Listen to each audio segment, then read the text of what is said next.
Alright, we're a few weeks into the 0.2 update for Path of Exile 2, and I've been playing exclusively a Smith of Kitava warrior.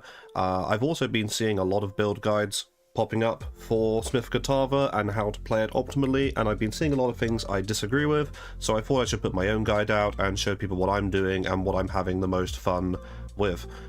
This build is optimized around two things primarily. Neither of them is damage, but it does enough damage for everything. That's the fun part. You don't have to worry about damage on this class really, as long as you're not putting, like, I mean, if you're not making dumb decisions with your build, you're going to kill everything just fine. This build has done all tier 4, tier 3, at least, content and gone 40 out of 40, 8888. I'm ignoring Arbiter because Arbiter sucks. I just can't be bothered to fight him. It's a shit fight.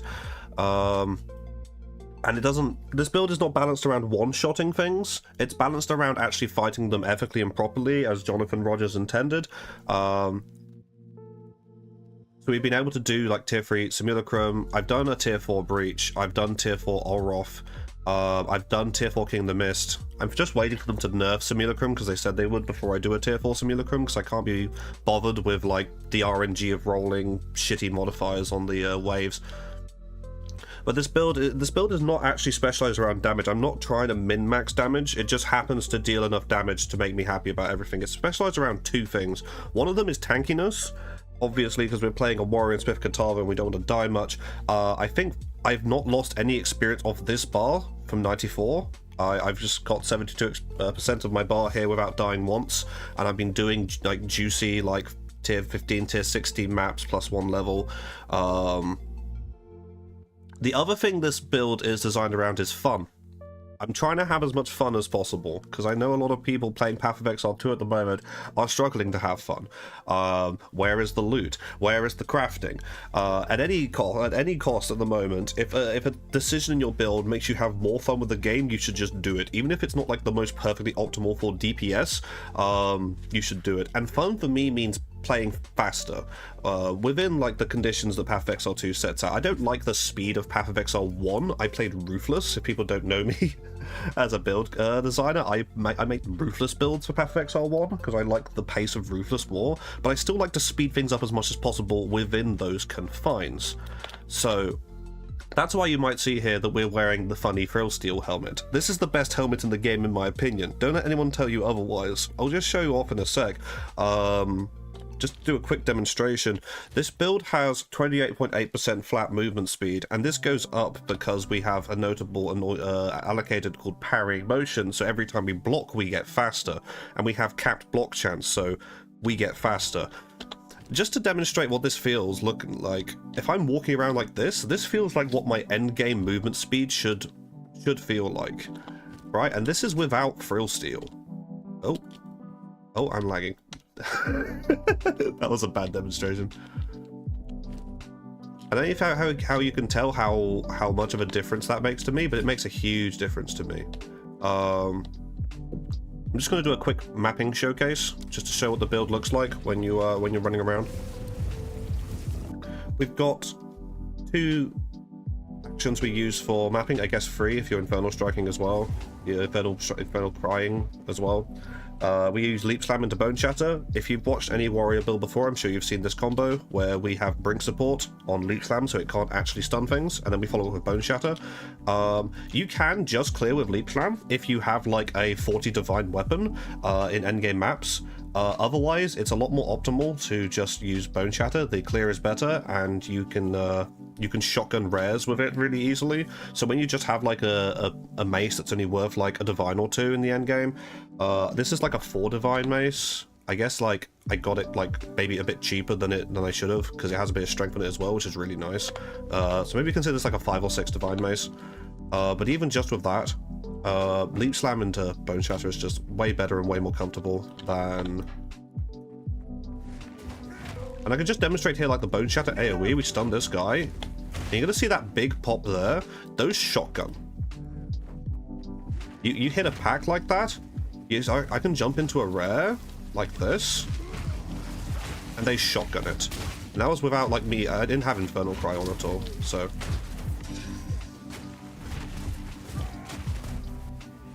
So we're just going to jump from rare to rare, and most of the time we just do this, and then it just fucking dies. Now we have extra chaos damage. I actually have brutality support on Leap Slam because I actually don't want it to gain so much damage from shrines and stuff that it one-shot stuff, because then our clear gets worse. I'm run out of Vile Orbs. We killed that guy anyway. So mapping's literally like you just go from rare to rare, jump into the rare, bone shatter the pack, it dies.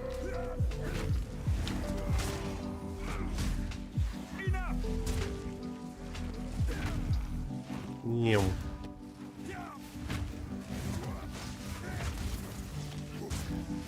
notice as well I'm not dodge rolling after every leap slam. I've seen some people do that. This build runs on wavering stance, and I've not wanted to take it off since running it.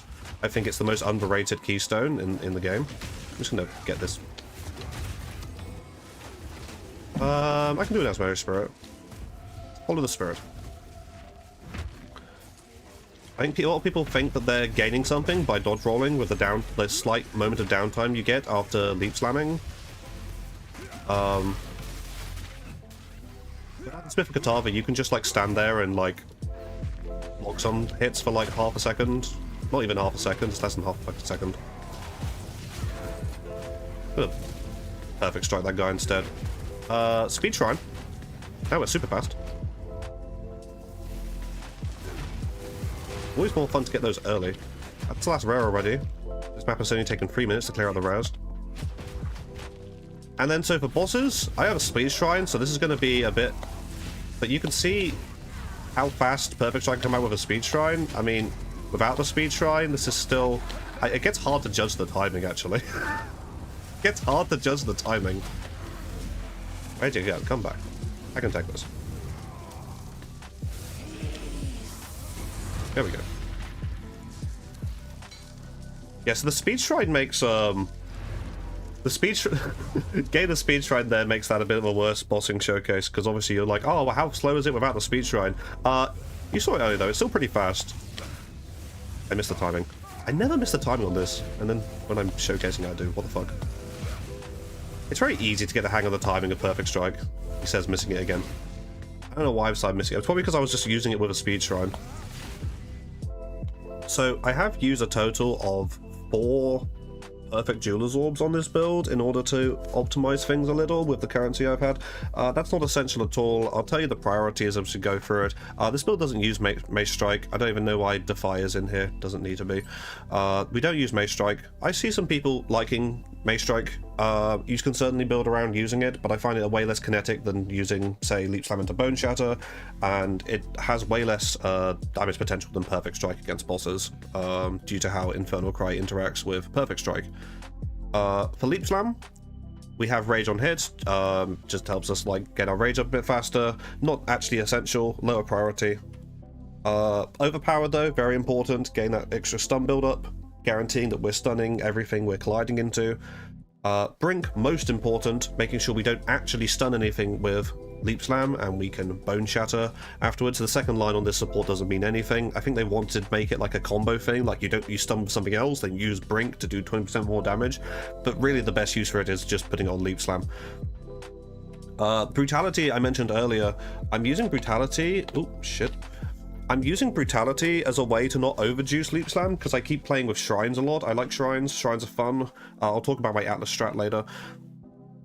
But like, I kept finding that like, if I had any damage Shrine whatsoever, then Leap Slam would just kill everything. And because Leap Slam has less area of effect than like all the Bone Shatter things exploding, you end up like mapping worse. So I just add a bit of extra physical damage, because physical damage contributes more to stun build-up than other forms of damage, so using Brutality to cap the amount of damage that Leap Slam can effectively do, if that makes sense, so it's more reliable in that way. So not as important again, and Holy Ascent as well is just like a nice boost. I wasn't running this for a bit. I was running like Fist of War for a bit of extra area of effect every now and then, but I switched to using Holy Descent when I was fighting King of the Mist tier 4, because getting that Consecrated Ground for extra regen was really important. I haven't taken it off since. It's quite nice to have the extra regen. So yeah, I'd use this, but you don't have to use this. It's just like Consecrated Ground is like 5% extra life per second. which is nice on top of the regen we already have on this build, being Smith of Kitava. Bone Shatter, Impact Shockwave, probably the most important. Means we get an aftershock when we hit things that are heavy stunned. Bone Shatter already gives us this big damaging shockwave pulse. 2 meter radius. Very high attack damage. The initial strike doesn't do like that much, but the shockwave deals a large amount of area damage. And then the aftershock is based on the shockwave damage, as far as I'm aware, basically. I could be wrong about that, and it just like it feels better somehow than it is, but I'm pretty sure like whenever you're heavy stunning it, you're getting this like 679% aftershock as well. Slightly lower radius, but again, so the shockwave and Bone Shatter and the impact shockwave are going to both hit like stuff and shotgun, making it very potent for clear, and just like one-shotting and destroying res. 2 area of effect supports. One of them is just magnified effect. One of them comes with a quote-unquote downside that we avoid completely because we are resolute technique. So reach and magnified effect go on your Bone Shatter. Then this is all you need really at first. And then like getting a greater dual absorb on Bone Shatter isn't actually that important. You can put like Fire Infusion on here if you want a bit of extra damage when it's not like getting exerted. But once you can get a perfect dual absorb, this is a really nasty combo you can do. Devastate with Break Endurance. What this is going to do, we don't really care about the Break Armor debuff. We don't deal much physical damage. And we don't have anything that consumes it. This build used to run Hammer of the Gods, and you can run Hammer of the Gods on top of it if you want to. I just don't anymore, because you have to run Seismic Cry with it, and I didn't have space for shield charge. So we don't consume broken armor for anything. We're not running armor, so we don't run Scavenged Plating. If you're running an armor build again, this is good for that because it will get your Scavenged Plating stacks up. What this is basically just used for is the next support, which is Break Endurance, which gives us endurance charges. And what endurance charges are used for is Infernal Cry to get extra exerts. So this, you would have seen when we were mapping, where instead of getting 2 exerted attacks, I was getting 5. And that was just keeping more of my attacks exerted the whole time, which just makes like damage that you're doing much more smooth, because when our attacks aren't exerted by Infernal Cry, we're getting a lot less damage. Even if Infernal Cry isn't adding as much, like if it doesn't count that much power, our tree still has a bunch of like damage with empowered attack stuff on it. And also you have the support on Infernal Cry itself that add damage. Shield charge, none of this really matters. You could, yeah, this is just for mobility. None of these supports really matter, but you can use like extra damage when moving further, shockwave, a bit of ailment threshold just so we don't get frozen, but we never get frozen anyway, it's not really important. Then Infernal Cry, centerpiece of the build really. Infernal Cry, people really underestimate just how much damage this is adding in terms of fire damage on skills, and building around it is essential if you want to do good like single target damage. Versus a boss, when you're counting 20 power, you're getting 140% of damage as extra fire damage. Basically, if you're doing an unexerted attack, you're hitting like Weenie Hut Jr. damage, and as long as you have Infernal Cry exerting your attack, it's like and so I perfect dual absorb this as well. We're just using this one war cry, and I wanted to get like as much on it as possible. So we have empowerment, giving 50% more damage with premeditation. We have tireless, so there's a chance that we don't lose our empowered attacks.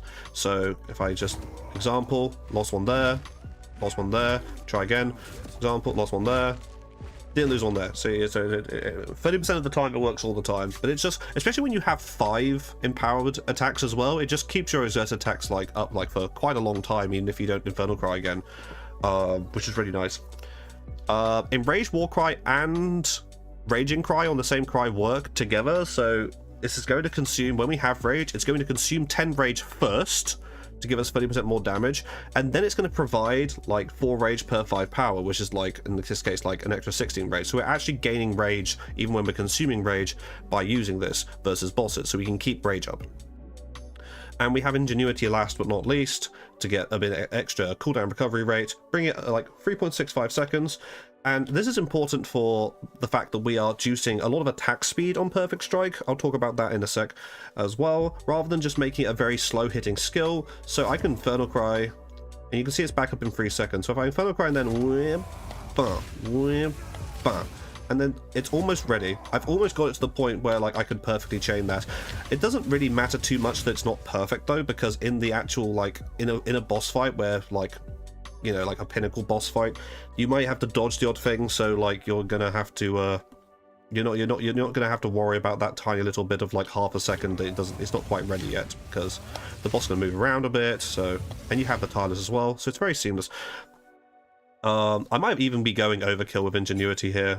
It's not like that important, but you know, every little bit of extra CDR makes the build feel a little bit smoother. There's not a time now where I want to infernal cry that I can't infernal cry, which just feels nice. Again, it's fun to just be able to do what you want when you want. All the storms is used as a little device we use to do extra life regen, and especially rage regen.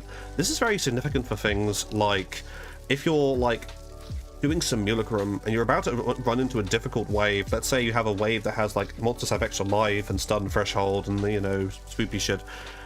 You can get to your 30 rage. This shit lasts 14 seconds because it has persistence on it.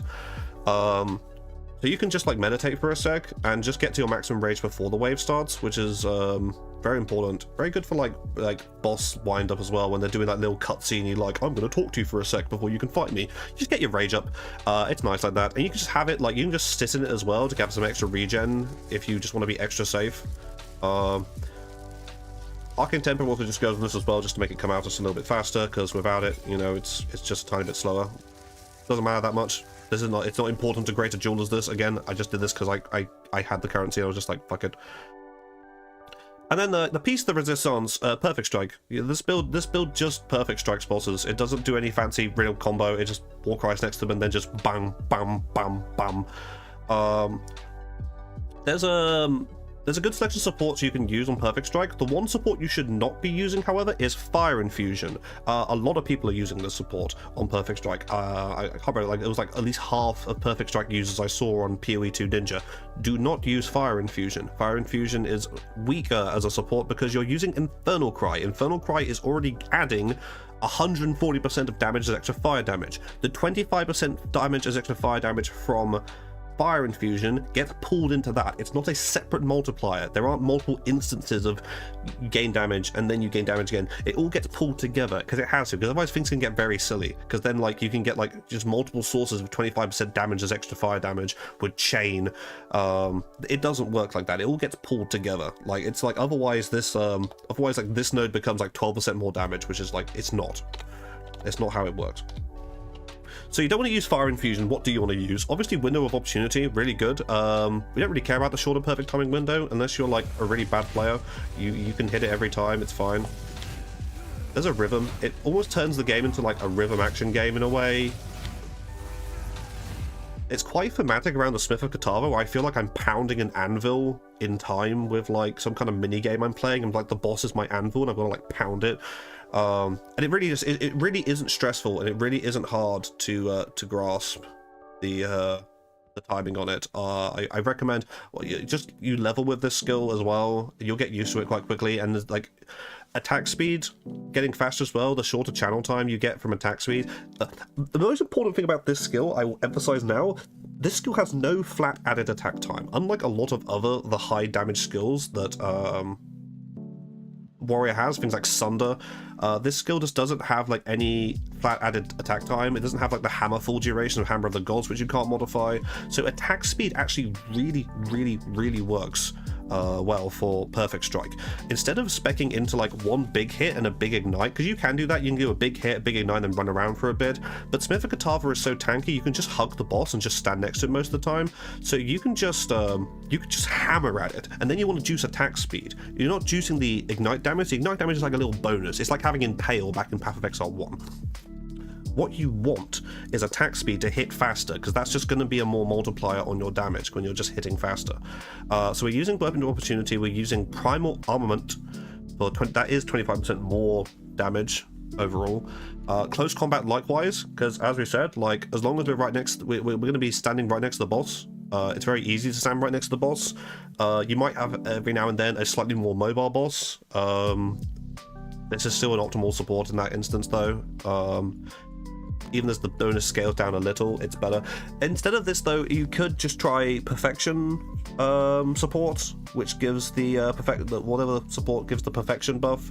I looked at that support and I thought it was really bad because you had to ramp it 4 times to get 20% more damage, but it's 20% more global damage. And if you are using Hammer of the Gods as well, it's like having an extra support gem on Hammer of the Gods as well, as long as you keep those 4 stacks. But there are some bosses that can slow you down, or instances where you are in the middle of charging a perfect strike and you're like, actually no, I don't want to commit to the whole thing right now, so you can lose the buff. So I ended up not wanting to run the perfection support for the 4 stacks. Shit.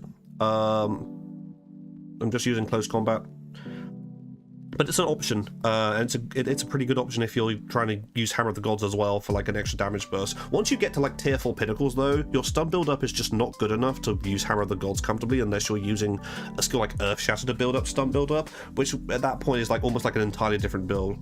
And this build could use Earth Shatter to build up stun build up. You could just not use perfect. You can use like Earth Shatter to Hammer of the Gods instead and Big Ignite, Hammer of the Gods. There's different ways to do this, but I much prefer just slapping things repeatedly with Perfect Strike. Concentrated Effect gives us another 30% damage. The less area of effect is actually kind of significant. You get a much bigger wave with our area effect scaling.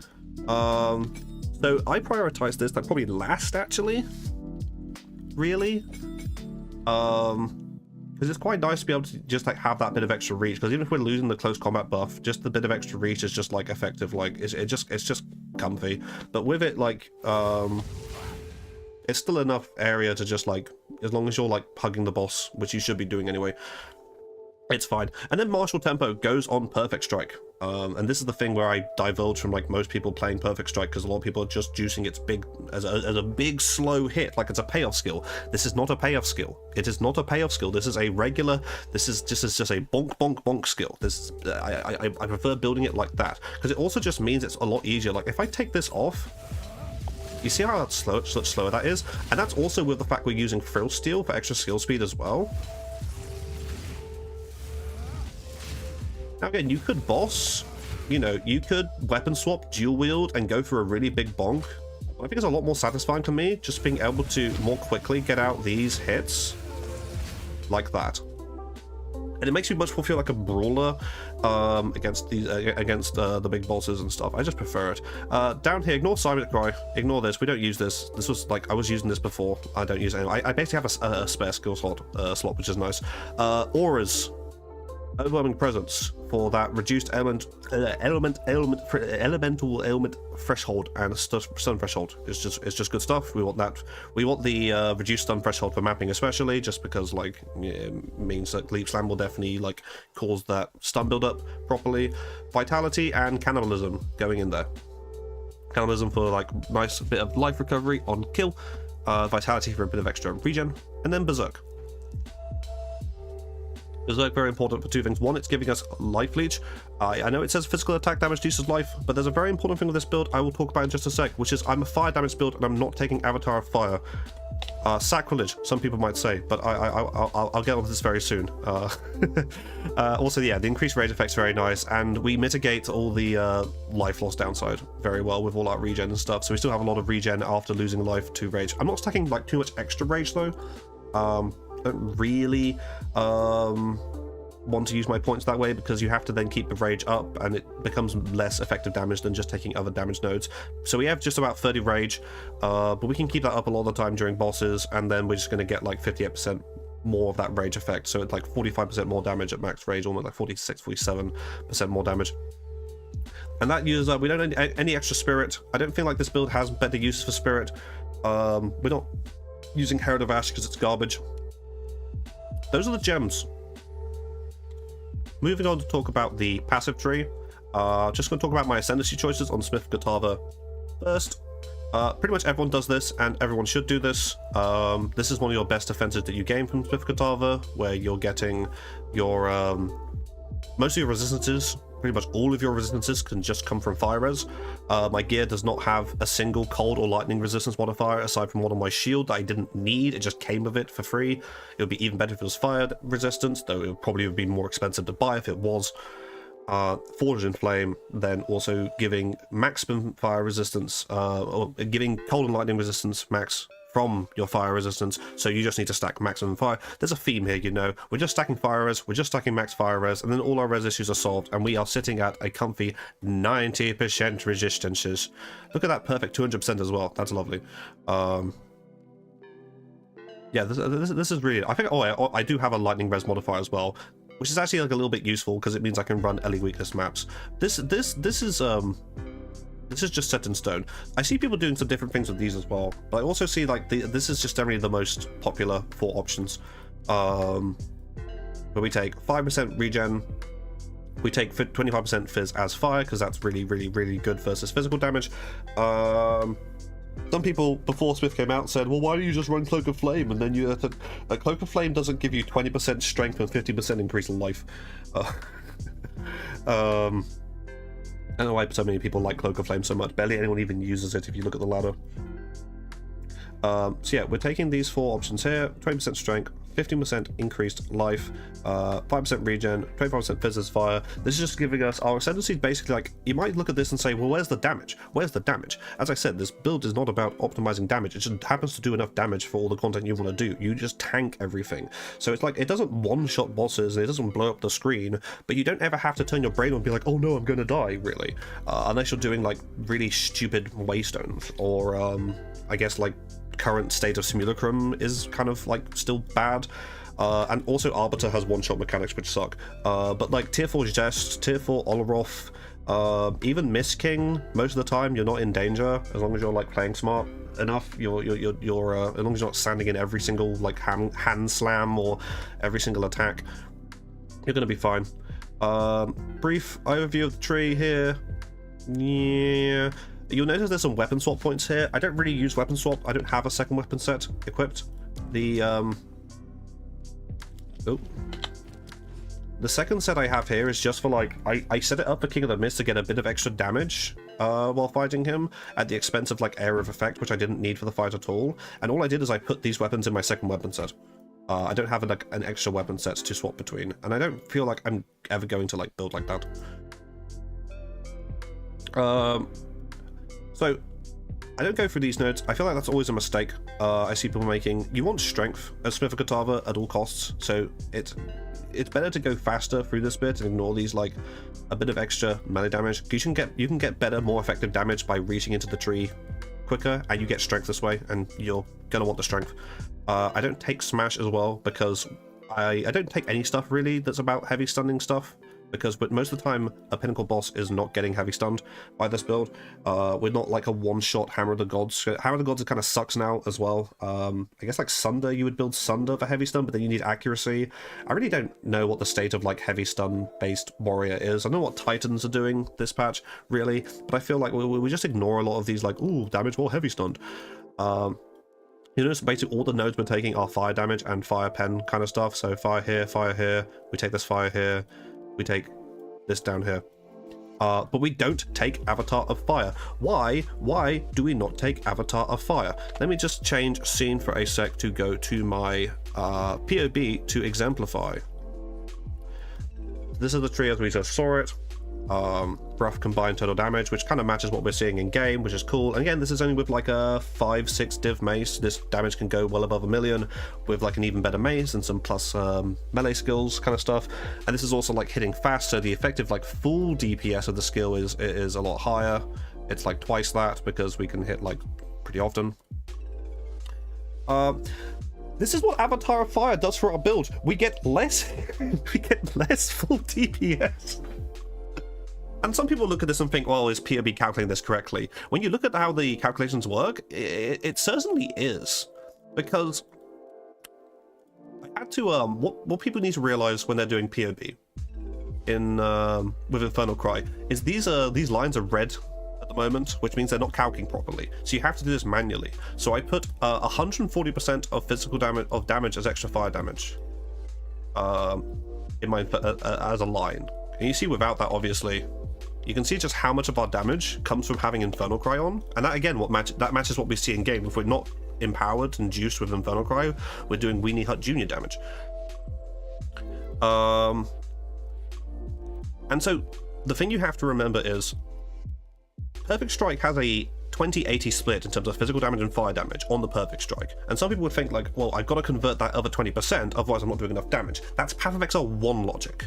In Path of Exile 1, we want to stack all our damage into one source, because we have multiple multiplicative scalars for that kind of damage in terms of like auras and other effects and stuff we're using, which means that having a bit, like if you have some unconverted physical damage, it's really not doing much.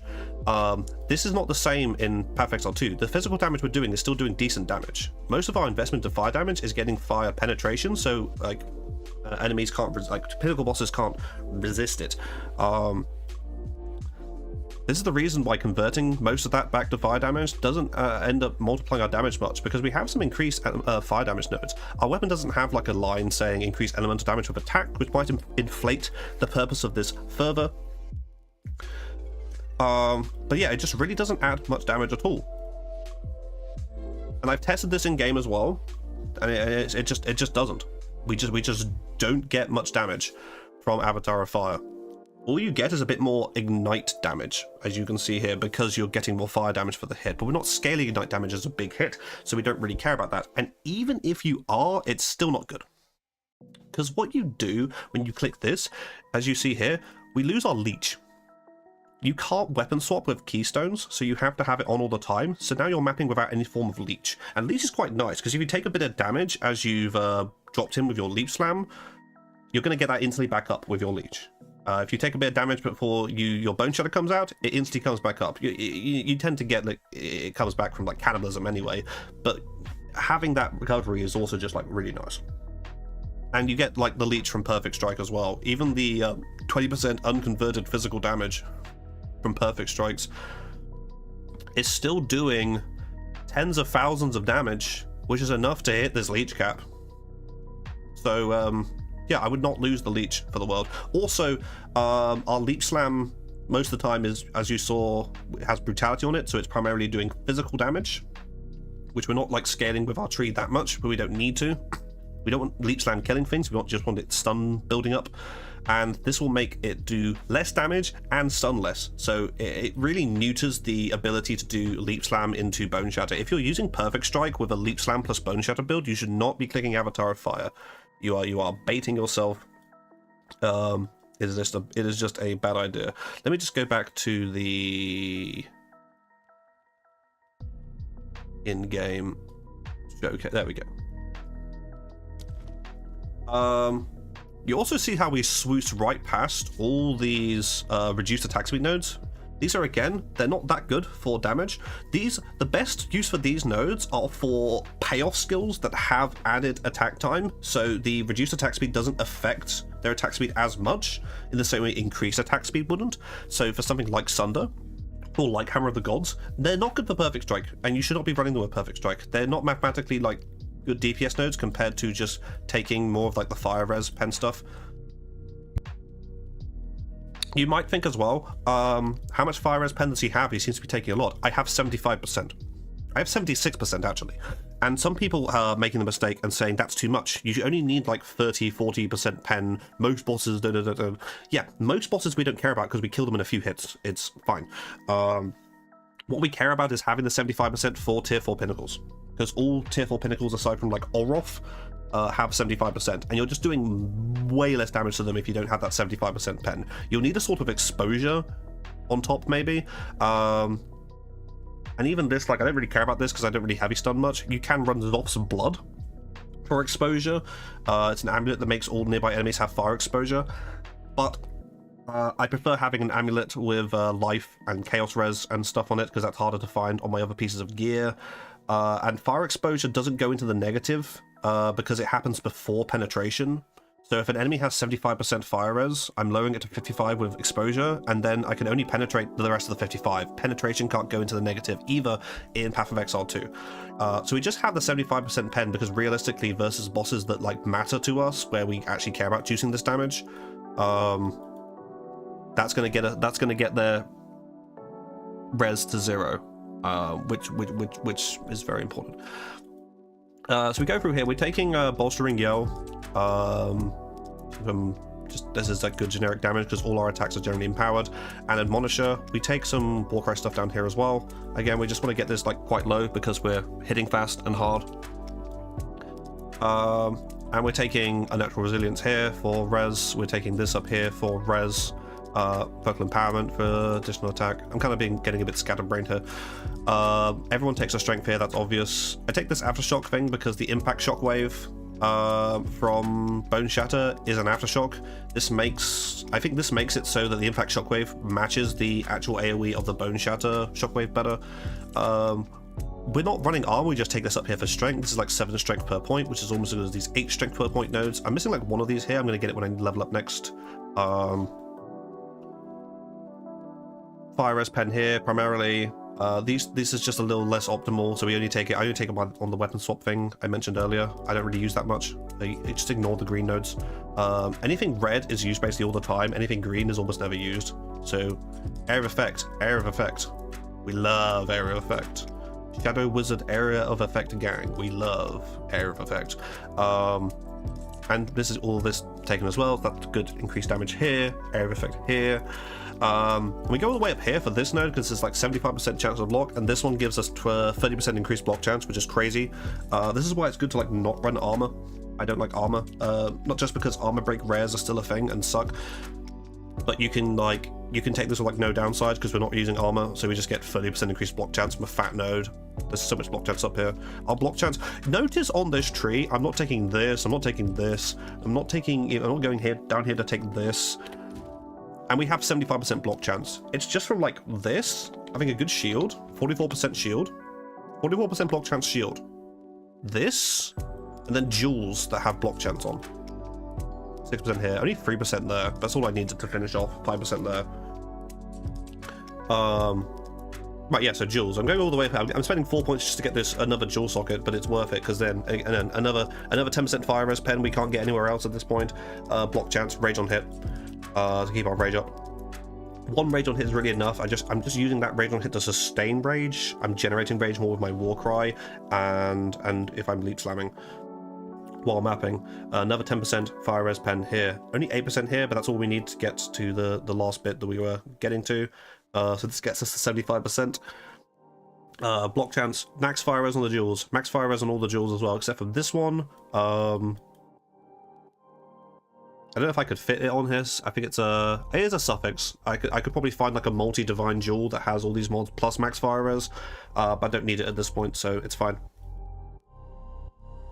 And then last but not least, we have a Megalomaniac. I bought this for like 5 or 6 div, I think. Maybe it was only like 4 div. I think it's worth more than that. I kind of got lucky. If you want to buy Megalomaniacs, you want to live search them and see when some sucker puts one up for like cheap. I got one with 10-fold attacks, which is extra attack speed, especially if we've been hit recently, and gives some strength, which we like. And Arcane Acme is actually important here because it gives us int, like flat int, which I need to be able to use Orb of Storms and some support gems. So this is basically, whenever you see like int like this, it means strength, because I have to use the int, so I'd have to drop strength nodes to use it otherwise. The last but not least, the king of keystones on 0.2 unwavering stance. I've killed tier 4 pinnacles with this equipped. Fuck dodge roll. I don't need to dodge roll. I have dodged Zest hand slam. I've just run away from it and run out of the area of effect with the movement speed I have. It's goofy, man. You don't need to use dodge roll in this game. Don't let the developers deceive you into thinking that you have to dodge roll anything. I see so many people just dodge rolling every time they're leap slamming, and all they're doing is getting a brief moment of like displacement, and then they have this like still this moment of downtime. When you're recovering from that initial action of the dodge roll, you're just vulnerable. I don't know why everyone's doing that. It's like a placebo thing. Just click Unwavering Stance. Now boom, you never have to get worried about stunned again, which is very important for Perfect Strike as well, because you can't get stunned out of Perfect Striking versus any boss that's hitting you hard enough to potentially cause a light stun. This also means we don't need to run armor at all. I think some people, when they're not running this, were like, oh, I need some armor as well for the physical damage. You don't. Yeah, Unwavering Stance is just like, it's just well worth the points. There's some regen up here stuff that's really nice for this build as well. I just don't have the points to take it. I've been trying to justify it and I can't. I could drop some area of effect for it, but I don't want to because all the area effect I take just makes the build feel even nicer. I could drop the skill speed up here as well for it, but again, I just like speed. I like it more than juicing the regen. That's basically the passive tree. Also, we take blood magic. I could technically drop blood magic if I ran life tap on infernal cry. I just like the fact that I don't have to worry. I think I do have even mana leech on my weapon, so I could probably drop this and get 2 points back if I ran life tap on infernal cry, but that means I can't run like ingenuity and it has a slightly longer cooldown. And I actually, like, for 2 points, I want the strength anyway, so like what else am I getting for 2 points that where I get like a point in strength plus something else? You know, you don't have to run life magic, blood magic on this build, but it's really nice. There's some stuff here that is like slightly adaptable, but I feel like this is like I've been like slaving over trying to work out. Obviously, yeah, giant's blood.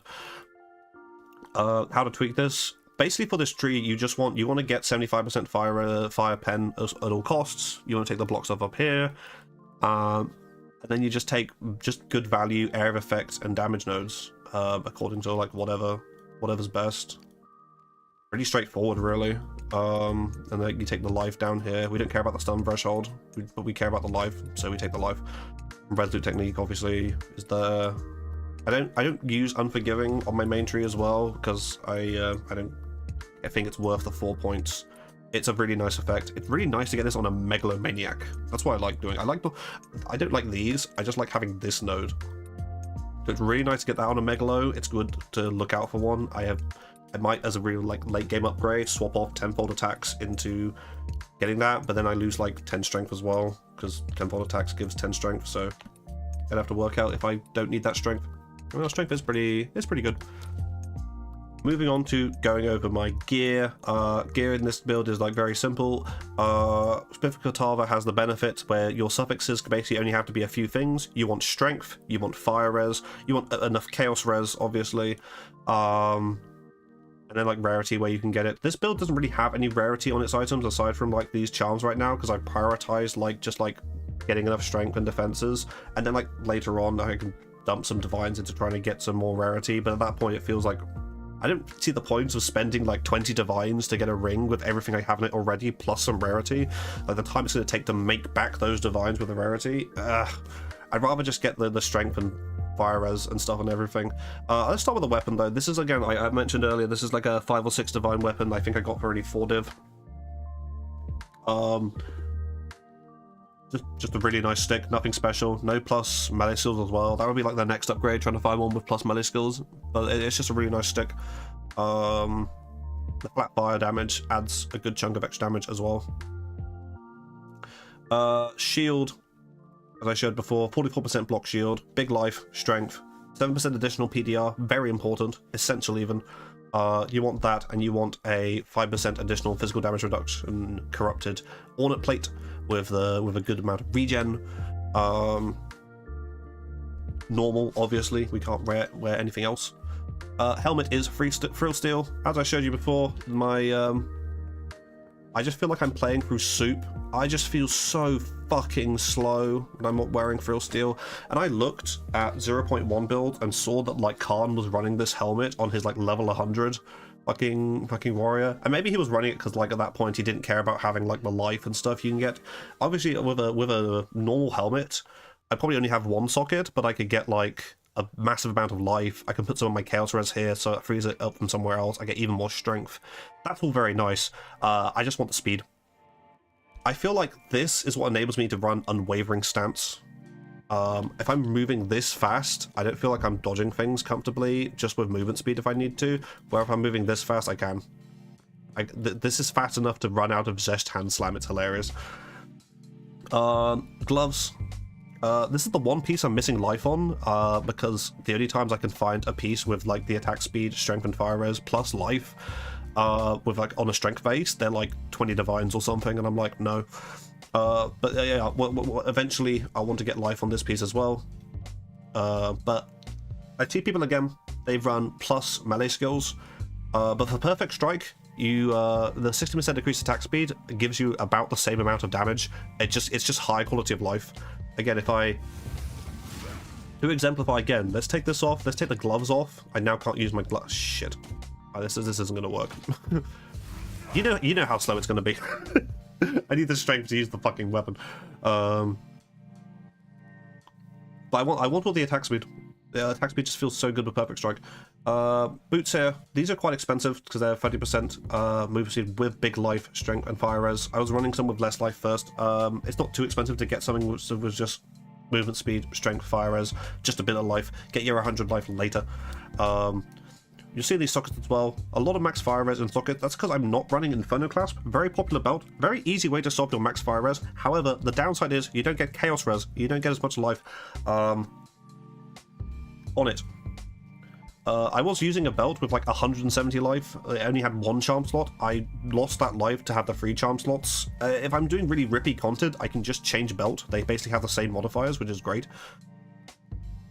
And I'm using for my charms, I'm just using 3 golden charms. Only one of them activates at once, but it means I basically always have an extra like 50% increase in rarity when I kill a rare, which is just like 15% better items found, which is good.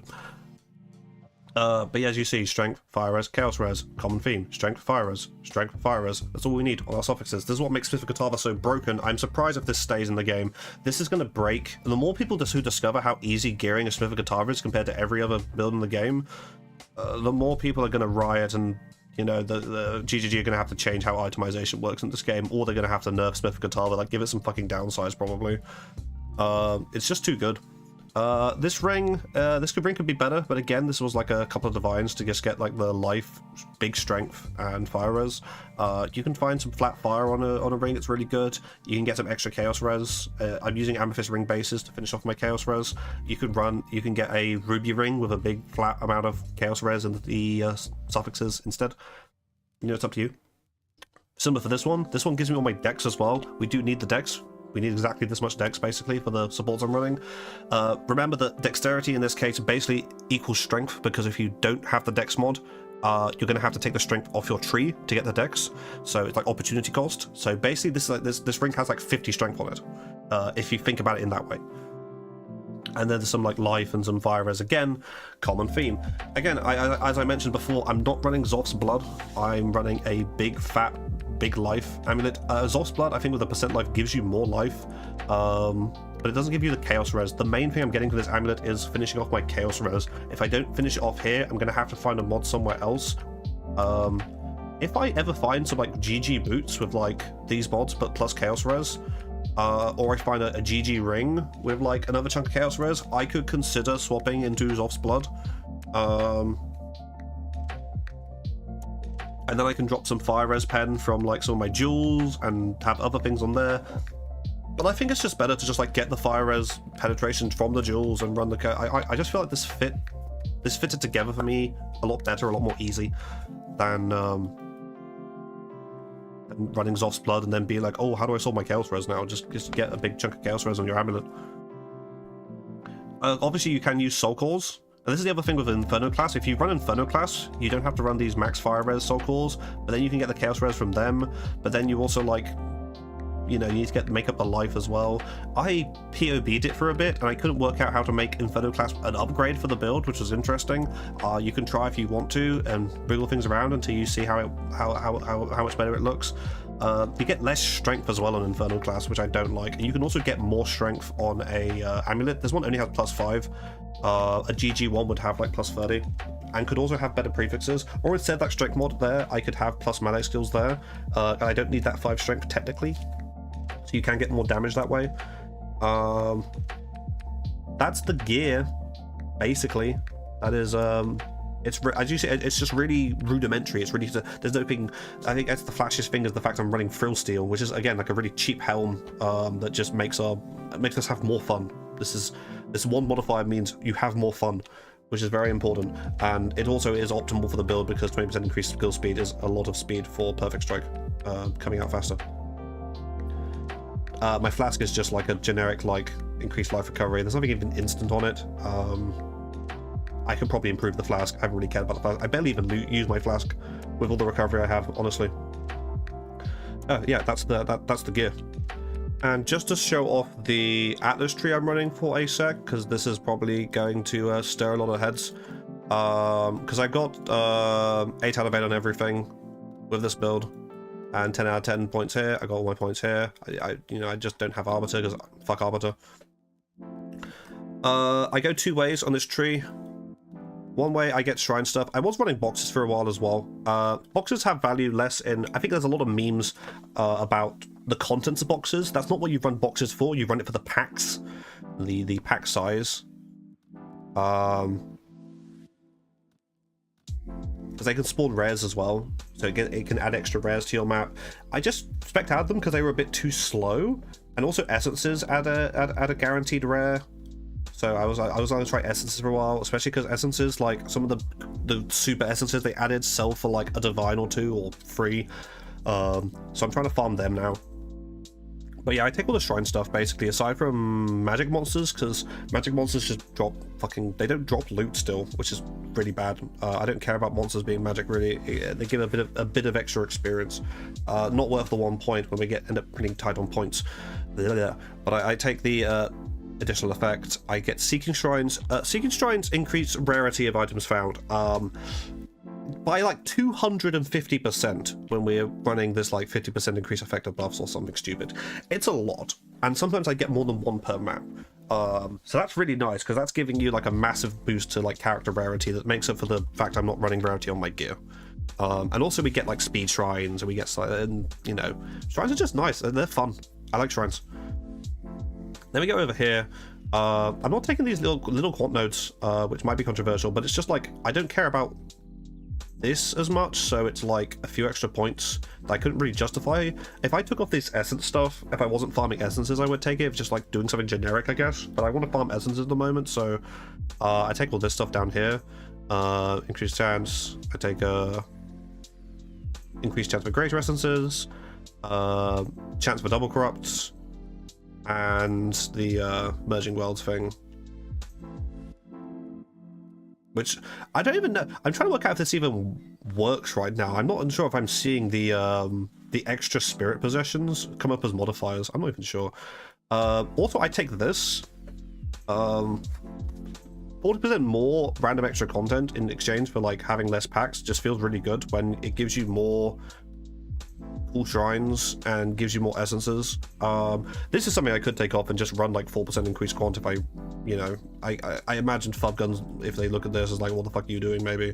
But it's more fun. I enjoy running ecological shift more than not. And I got up here as well to get the 20% more effective prefixes and suffixes up here. So that's perfectly 40 points to just get all this stuff. I've been enjoying this tree, so I'm probably going to stick with this for a while. I don't run the stuff up here. Rogue Exiles don't appear often enough for the these nodes to feel like they have any weight, and these selector things don't feel like significant enough either. We just don't care about anything up here. I will mention as well, for my Delhi tree, I'm doing a bunch of stuff is bugged. Like this node doesn't work. This doesn't work. And Delhi is bugged, so it takes forever for the fog to dissipate sometimes after it's supposed to dissipate, which is annoying. They still haven't fixed that. But what I care about more for Delhi than anything else, aside from this is quite nice. You get some like really cool maps sometimes. 1 in 5 maps has instilled emotions for free, which is nice. What I care about is slowing the fog down a lot. So with this and this, because Delhi fog, again, it's not about the Delhi rewards, it's about the effect of fog. Delirium maps and still that. Where is the delirious players? This is the other thing, because there's 2 delirium tooltips. One of them just says all this stuff, and then you go to the delirium within the delirium, and then there's this one. Monster item drops are improved by higher delirium. It has the same effects that it has in Path of Exile 1, I assume, where you get a massive amount of increased quant and rarity as long as your fog is active. So you want your fog, you want all your maps to be delirious at all times. Either that's with delirious effect on the map itself, or running a delirium mirror. And if you're running the delirium mirror, you want it to stay delirious as long as possible, which you can do with all this stuff. It's very easy to clear the whole map while it's delirious. You're just going to get better drops. That's something people are missing out on. When I see them, like, they run their quote-unquote juiced map, and they run it without delirium, and I'm like, are you crazy? Are you crazy? You're missing out on a massive amount of quant, which is multiplicative with other sources unless they've changed that, which is really cool. I don't think there's much worth talking with the other trees though. I'm doing like slower breaches as well, just because this build doesn't clear the whole screen instantly, so I do have to like take a bit of extra time with things. About being tanky and about having fun. That's the Atlas tree. So yeah, that is my perfect strike build. I think the most significant things I'm doing differently on this character, which I enjoy more, is I'm juicing attack speed rather than just like single hit damage. I'm not running Avatar of Fire because, as I explained earlier, it's pretty bait on this kind of build and doesn't actually provide enough damage to offset the downside of losing your leech, which you want to keep. I'm running Unwavering Stance because you don't need to dodge roll. Dodge roll is fake. It's a lie. Don't believe what they're telling you. And yeah, other than that, I think the build kind of like it builds itself and plays itself very comfortably. You can level this build. I'm not going to do any like extensive leveling notes because I think leveling in Path X2 is kind of like the fun part in a lot of ways. Before you get into the end game, like deep, it's nice to work things out on your own. I just recommend use Rolling Slam into Bone Shatter early on until you get Leap Slam. Use Brink support as soon as you can access it. If you're leveling a twin character, you can use it from like data, like from the first minute you have support gems access. Otherwise it's like a tier 2, so you have to wait a bit. Yeah, use Brink, use Bone Shatter for clear, use Perfect Strike for bosses. It's piss easy. This build is like has evolved very naturally from like the campaign. It doesn't have these massive like shifts and stuff. It will take some time. You want to get like a 40% plus block shield before you start investing in block really. Otherwise, because like it's this amount of block chance that's getting scaled by these percent nodes for block chance, so you have to have a high block chance shield to make it worth investing in block on the tree. But once you do, go block. Giant's Blood is really easy to get early on. Just use a lower attribute requirement weapon earlier on.